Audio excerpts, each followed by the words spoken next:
When Ahmediyya will have replaced all other all other religions, will music still have its place, or will it disappear? Music still has a place and will always have a place in religions. But it is wrong to say that Ahmadis will replace all the religions of the world. It never happens. All religions will continue to remain. But Islam will gain domination. That's a different story. But religions must continue, all of them, till the end of time. That is why the Judaism is mentioned in the Holy Quran, last till the end of the time, because till the doomsday, Jesus will have an advantage over them, an ascendancy over them. So if they're not there, how can their ascendancy continue? All religions must remain and prevail. Also, you should remember that music is a universal cultural expression. It's also found in early Islamic days during the time of Muhammad sallallahu alaihi wasallam. When he went to Medina, the ladies sang the songs of welcome by beating their fingers against the drum-like thing, which is called daf. Now, Rasulullah never objected against that. It was a type of music. So you can say which type of music will last and which will not. That is a different story. But music must always continue to be, whether it is preliminary or more advanced. So, Muhammad sallallahu alaihi wasallam is also known to be lying in his bed with face turned, while some girls who were the friends of Hazrat Aisha Siddiqa were playing with music and singing along with it. Hazrat Abu Bakr, as he entered, he became very angry with Hazrat Aisha. What do you mean? And all the girls ran away. Rasulullah sallam, who had, turned over not to see what they were doing, told Abu Bakr not to be so harsh. They're just playing, let them do it. So if it were against Islamic fundamental principles, why should he have done that? But that music was not related with sensual thoughts and sensual songs. Again, if you shout down music with a mullah severity,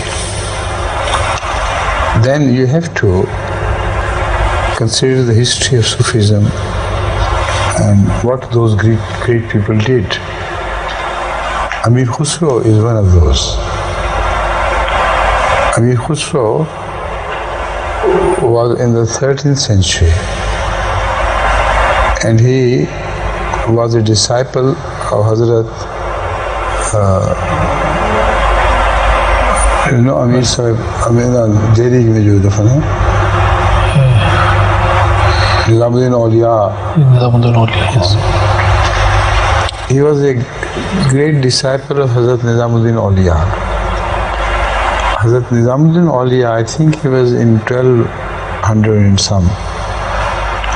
And Khusro was very young when he became a disciple to Hazrat Nizamuddin Awliya. He died during that middle part of the century, I think. I don't remember the exact dates, but definitely it was 1200 something when he was at the height of his fame all over the world, Muslim world, as a great Sufi and a great wali, that is, the alternative of wali is saint. But the definition is slightly different. But anyway, he was supposed to be very close to God, and he was. Amir Khusro is the founder of a sort of music, and he mastered, in fact, every tune which was employed in music anywhere in those days. And he introduced the third string to the musical organ, which is called dotara. So he added another string, and it called setara, or whatever it was called. And his musical performances and musical melodies, etc., have found fame all over the Indian continent. And he was a top expert of music. And yet Amir Khusro is known to be a very pious man who used music to create holy things, holy feelings in hearts. So his music was dedicated to enhance goodness in man. So it was music, yet it was employed. Who is the mullah today who can say an edict of non-Muslim against Hazrat Amir Khusro? None can dare. So there are many other Muslim Sufis who employed music, although we do not fully agree with them to have introduced music to such a deep degree in religious practices, because we know it gradually deviates people's attention from 5 times prayer and all the practices of Rasulullah to a visionary world of musical emotions, which are called by music, which are tuned by music, or which are enhanced by music, which are brought out from their being hidden deep in the heart. So that music to begin with was good. It created good results. But gradually it went to the hands of those who did not utilize it properly. And this is what always happens to music. That is why we Ahmadis are rather strict on that. Once the beginning is made, it is going to end up wrongly and on the wrong foot. Please. He was a great poet too, and one of the greatest poets of India, who said, who formed his poem and who said his poems in Persian language as well as Hindi language, as well as in Urdu and some other languages too. And he wrote poetry in all forms, all the known forms of that period. Some of his poems are eulogies for Ahmad sallallahu alaihi wasallam. He sings praises of Ahmad sallallahu alaihi wasallam. And some of his poems are found such great heights that even Hazrat Masih and all the scholars of Islam admit that these are the great poems, some of the greatest. And yet he was a lover of music. See?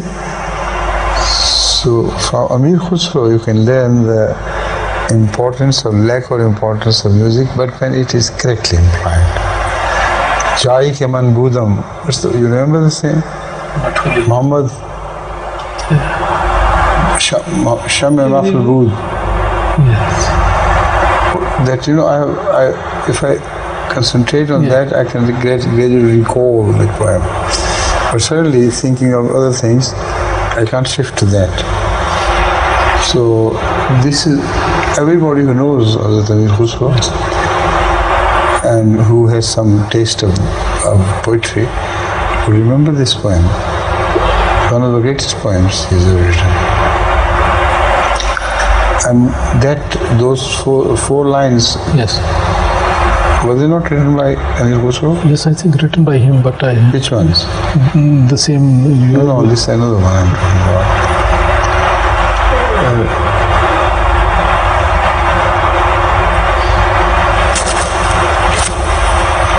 They read Sallallahu... Just the 4 lines. Balagh al-Ulab.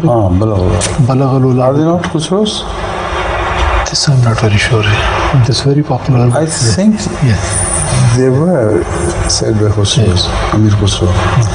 Balagh al-Ulab kamalihi, kashafat dujab jamalihi. Again? Hasunat jami'u khisalihi, sallu alayhi. These 4 lines, so great, immensely impressive. Now the point is, he is linked with, inseparably linked with music. So you can't condemn music roundly, and such a fast man is also linked with it. Please.